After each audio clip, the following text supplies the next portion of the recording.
What did the Prophet ﷺ eat in Ramadan? Because for you and me as a month near, that is the first thing on our mind. Because for many of us, Ramadan is the month of feasting, not the month of fasting. In many cultures, when Ramadan comes, there are special food dishes that are reserved for Ramadan.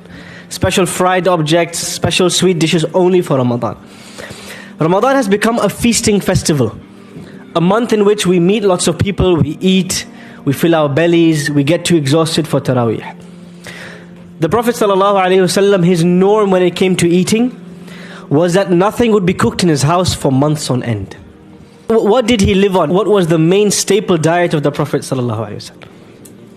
Al-Aswadan, dates and water. Ramadan of the Prophet ﷺ, food and feasting was not a part of it, but it is a part of our Ramadan.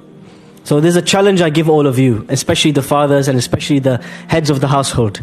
It's called the 1 meal challenge. Every day in Ramadan for iftar, try not to have more than 1 meal prepared. Or whatever, 1 dish.